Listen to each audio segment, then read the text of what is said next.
साल 2020 को लोग यूं ही बुरा नहीं कह रहे। पहले इस कोरोना ने लोगों की कमर तोड़ दी, तो अब देश के अन्नदाता अपने हक के लिए देश की सड़कों पर अपने हक के लिए प्रदर्शन करते हुए नजर आ रहे हैं। और अब यह प्रदर्शन इतना विकराल रूप ले चुका है कि शायद इसे अब बस में करना सरकार के हाथों से बाहर जाता हुआ दिखाई दे रहा है। आपको बता दूं कि कृषि बिल 2020 के आने के बाद पूरे देश में केंद्र सरकार के खिलाफ प्रदर्शन होने लगे हैं, तो विपक्ष भी इस बिल को केंद्र की अपनी मनमर्जी बताकर किसानों के साथ खड़े होने की बात कर रहा है। पर अब लगता है बात सिर्फ प्रदर्शन से बनती नहीं दिख रही है। अब किसानों ने हरियाणा, पंजाब समेत देश के अलग अलग हिस्सों से दिल्ली के लिए कूच करना शुरू कर दिया है। नमस्कार, आप देखना शुरू कर चुके हैं राजस्थान संवाद। पंजाब के किसानों के दिल्ली कूच को हरियाणा सरकार रोक रही है। बलपूर्वक किसानों पर लाठीचार्ज हो रहा है और आंसू गैस के गोले छोड़े जा रहे हैं।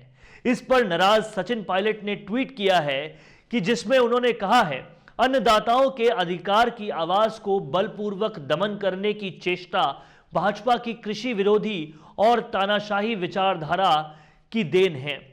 परिचय लाठियां और आंसू गैस के गोलों से नहीं तोड़ सकते किसानों के मनोबल को।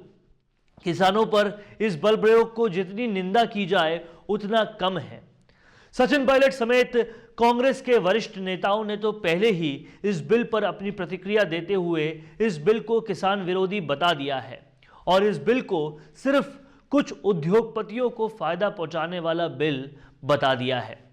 आपको बता दूं कि किसानों का एक बड़ा समूह दिल्ली से करीब 100 किलोमीटर दूर पानीपत में टोल प्लाजा तक पहुंच चुका है। भारतीय किसान यूनियन हरियाणा के नेता गुरनाम सिंह ने कहा है कि प्रदर्शनकारियों की वहां रात गुजारने की योजना है और सुबह फिर मार्च शुरू होगा। इसी के साथ अंबाला जिले में पुलिस के साथ संघर्ष के अलावा हरियाणा के सिरसा, कुरुक्षेत्र, फतेहाबाद और जिंद जिलों में भी पुलिस और प्रदर्शनकारियों के बीच झड़प हुई है। हरियाणा पुलिस ने अमृतसर दिल्ली राजमार्ग पर सीमा के पास ट्रकों से मार्ग अवरुद्ध किया और सीमेंट और स्टील से अवरोधक लगाए ताकि किसानों के ट्रैक्टर ट्रॉलियों को रोका जा सके।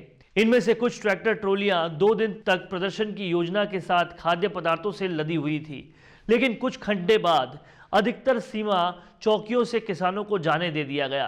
पंजाब के किसान शंभू ने सीमा के पास पत्रकारों से कहा, यह निंदनीय है कि हरियाणा पुलिस शांतिपूर्ण तरीके से इकट्ठे हुए प्रदर्शनकारियों को रोकने के लिए ऐसे उपाय कर रही है। हम शांतिपूर्ण तरीके से प्रदर्शन कर रहे थे, लेकिन वो विरोध करने के हमारे लोकतांत्रिक अधिकार का उपयोग करने से हमें रोकना चाहते हैं। बीकेयू एकता उपराहा के महासचिव सुखदेव सिंह कोकरी कला ने कहा है कि इस प्रदर्शन में मार्च में करीब 25,000 महिलाएं हिस्सा लेगी और इसके लिए 4,000 से अधिक ट्रैक्टर ट्रॉलियों की व्यवस्था की गई है। संगठन ने दावा किया है कि इससे जुड़े 2 लाख से अधिक किसान खनौरी और दबवाली के रास्ते हरियाणा में प्रवेश करेंगे। किसान नए कृषि कानून को वापस लेने की मांग कर रहे हैं। उनका कहना है कि नए कानून से न्यूनतम समर्थन मूल्य यानी कि एमएसपी की व्यवस्था समाप्त हो जाएगी। आपको बता दूं कि सचिन पायलट इससे पहले भी मोदी सरकार पर हमला बोल चुके हैं, जिसमें पायलट ने साफ तौर पर यह कहा है कि यह हर सरकार का कर्तव्य है कि देश के किसानों को राहत और सुविधाएं प्रदान कर उनके भविष्य को उज्जवल करके सुदृढ़ बनाए। लेकिन इसके विपरीत मोदी सरकार जमीन अधिग्रहण बिल और किसान विरोधी कानून जैसी कुनीतियों से अन्नदाताओं की मेहनत, आमदनी और भविष्य पर गहरा आघात कर रही है। राहुल गांधी के नेतृत्व में कांग्रेस पार्टी सदैव किसानों के अधिकारों की रक्षा के लिए संकल्पित रही है और केंद्र सरकार के किसान विरोधी कानून रूपी अत्याचार के विरुद्ध भी हरियाणा, पंजाब में खेती बचाओ यात्रा के माध्यम से अन्नदाताओं के साथ कांग्रेस पार्टी संघर्ष कर रही है। तो ये थी राजस्थान की राजनीति पर हमारी खास रिपोर्ट। कैसी लगी ये रिपोर्ट आप हमें कमेंट करके बता सकते हैं और ऐसे ही लगातार राजस्थान की राजनीति के बारे में हमारे विश्लेषण जानने के लिए और पूरी तरह से अपडेटेड रहने के लिए आप भी लाइक, सब्सक्राइब और शेयर कीजिए राजस्थान संवाद चैनल के हर वीडियो को। आज हमने कोर्स किया और कल हम उसको भूल जाते हैं, फिर कंपनी में अप्लाई करते हैं तो कंपनी हमें वापस से ट्रेनिंग देती है। आप जानते हैं ये सब कुछ क्यों होता है? क्योंकि आप जो सीखते हैं उसे उसी वक्त इम्प्लीमेंट नहीं करते। इसी वजह से मिशी media solutions digital video production में लेकर आए हैं on the job training course, जहां पर सीनियर प्रोफेशनल्स के साथ लाइव प्रोजेक्ट में आप डिजिटल मार्केटिंग और डिजिटल वीडियो प्रोडक्शंस को सीखेंगे और आपकी परफॉर्मेंस पर यहीं आपका रिक्रूटमेंट भी हो जाएगा। अब जब सब कुछ ऑनलाइन हो रहा है तो जाहिर सी बात है ऑनलाइन वीडियोस की डिमांड भी लगातार बढ़ रही है और इस इमर्जिंग मार्केट में आपका स्वागत करने के लिए तैयार है मिशी मीडिया सॉल्यूशंस।